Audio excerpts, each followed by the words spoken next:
Mwese mwahisemwo ibiganiro vya televiziyo Isanganiro kaze mu makuru tubashikiriza tuyahere ku ngingo nkuru ziyagize. Abarundi bahamagarirwa kwijukira gukingira ibidukikije. Umukuru w'igihugu amenyesha umugambi wo gutera ibiti n'imiburiburi igihumbi mu komine yose tukaba twabibateguriye. Intwazangabo zirangije inyigisho zijyanye n'ubuhinga bwo kwivuna abansi hari kuri uyu wa gatanu zisabwa kwisunga ubumenyi zaronse mu gutunganiriza abo barongoye twabibateguriye. Ido nido ni mukanya sangwa ikaze.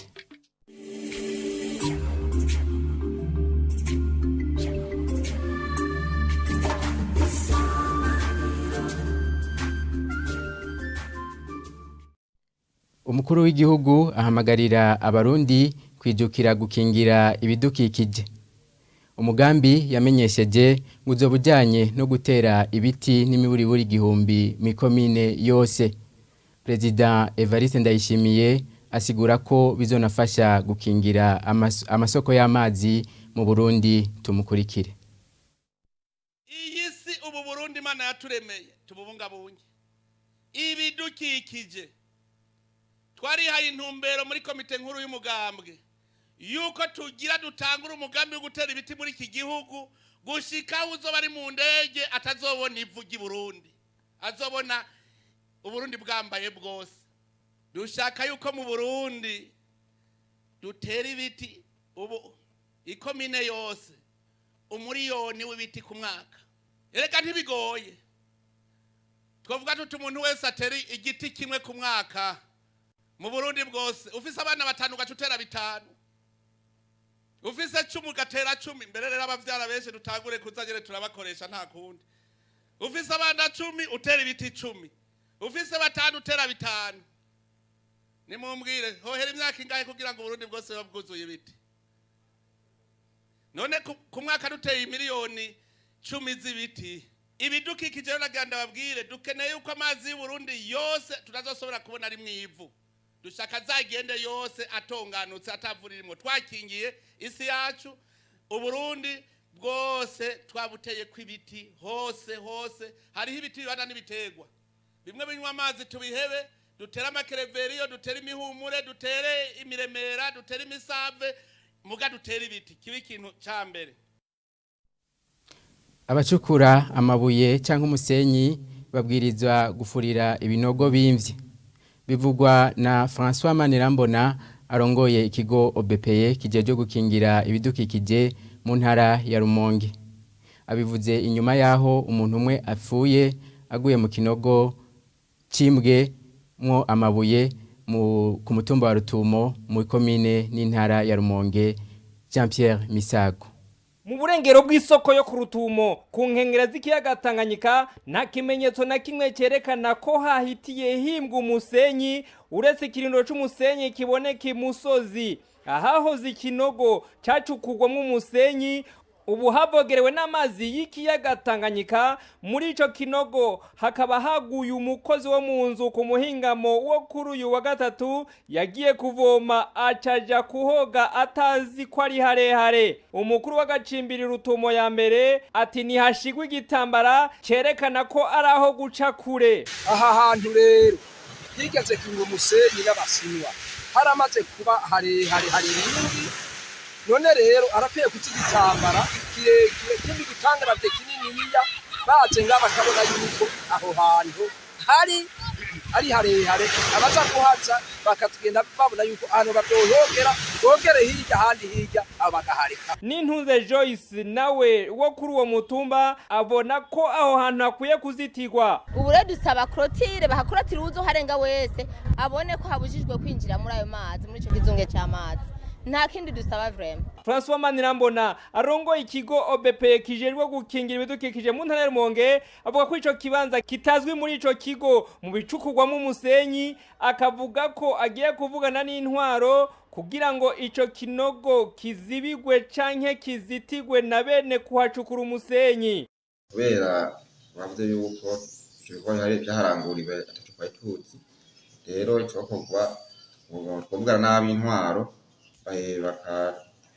bakategeka abo bantu bahakoreye ivyo bikorwa kugira ngo bahazitire canke bongere bahashire ivu cyangwa ubundi musenyi baharambereye kugira ngo ntihagire izindi mpanuka zongera kuhabera. Mu kiringo kidashika umwaka ico kinogo kikaba kimaze guhitana ubuzima bw'abantu babiri nkuko mu ntwaro ku Rutumo babivuga.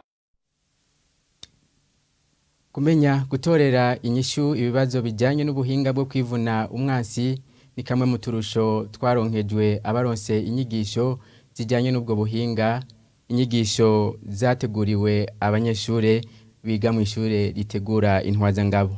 Byashyikirijwe na Lieutenant Colonel Moyizi Kabirigi arongoye iryo shure mu gihe barangiza izo nyigisho.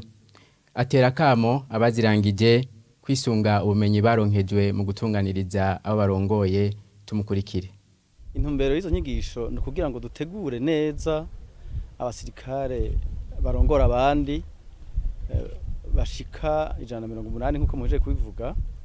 Abo nabo rero bahejeje izi nyigisho bakora neza akazi kabo mu kugwanira hasi bakoresheje ubuhinga bize bugatuma bubaha ibintu bimwe bimwe bijanye no kubahiriza agateka kazi na muntu no kumenya neza ikibuga bakorerako, gutegura neza abo bagira bakorane no kuvuga barongora abasirikare bangana 39 n'urwego rutoyi kuri ubwo bahejeje kwiga. No kuvuga ko igisirikare iyo gitunganije abantu nk'abo kiba gigomba yuko ku rubuga mu gihe c'amahoro canke mu gihe c'intambara bavyitwaramwo neza.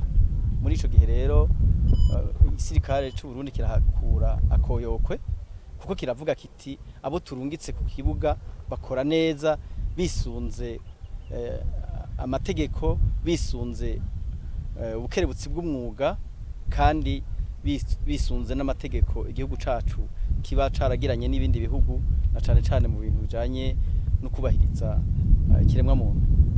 Intambanyi zimwe zimwe zirahari nibizijanye n'ibihe. Murabona ko muri iki gihe igihugu cacu mbere n'ibindi bihugu birafise isi dukorera ko twebwe dukunda gukorera ku isi ifunganye, no kuvuga ahantu hari nk'ibiti.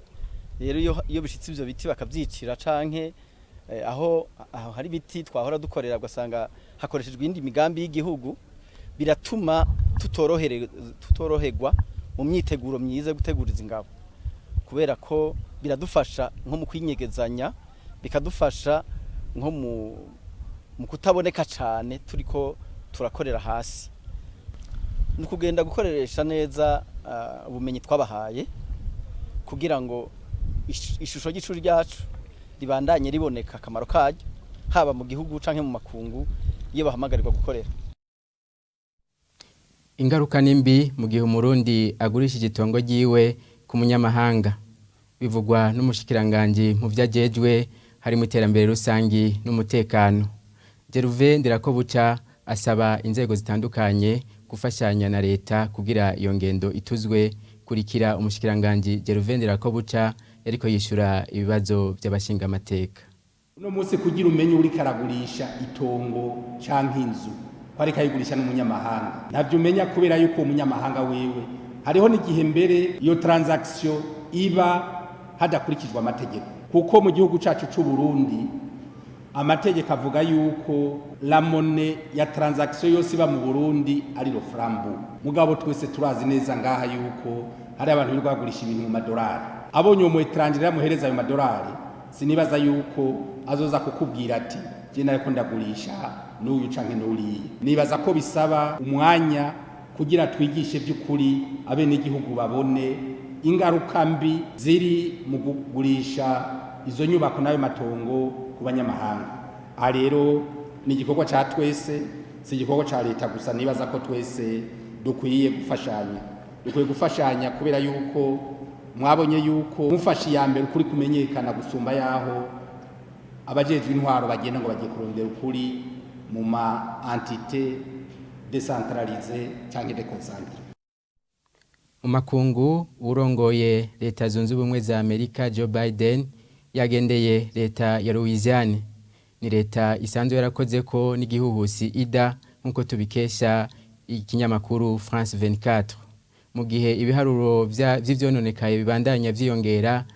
President Joe Biden akaba yagiraniye umubonano n'urongoye leta ya Louisiane kugira ngo barabe ivyankenerwa vyihuta. Nicole Nininahazu. Des maisons dévastées comme pulvérisées par...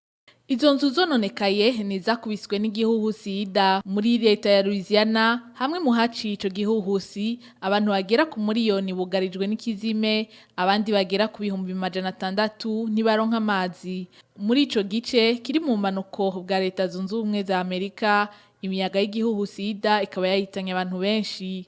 Inyuma y'indwi imwe haciye igihuhusi Ida, umukuru wa leta zunze ubumwe za Amerika Joe Biden akaba yishikiye ahabereye ico gihuhusi mu ntumbero yo kubashigikira. Urongoye leta ya Louisiana John Bell Edward akaba yamenyesheje ko ico gihuhusi cononye vyinshi ku buryo bizofata igihe kinini kugira basanura ivyasambutse. Imfashanyo yihuta y'imiliyoni 100 z'amanyaburaya ni imaze gutangwa. Naho biruko Joe Biden asaba ababa muri iyo leta kuhagabira mu kwitegurira ibihuhusi nk'ivyo mu misiri imbere kugira ngo birinde kuja mu ngorane nk'izo. Inyuma y'ukonona no guhitana abantu muri leta ya Louisiana, ico gihuhusi kikaba cabandanirije muri leta ya Mississippi na Alabama. Muri iki gihe ibisagara vya New York, Pennsylvania na New Jersey bikaba navyo vyamaze gushikirwa. Ku ruhande rw'ishirahamwe mpuzamakungu ONU ngo ico gihuhusi kibaye icambere gitwaye uburyo bwinshi ku bisi yakabaho. Ino kuri iyo nkuru duciye turangiriza ko amakuru twari twabateguriye. Makoze kuyakurikira. Ibiganiro vya televiziyo Isanganiro birabandanya.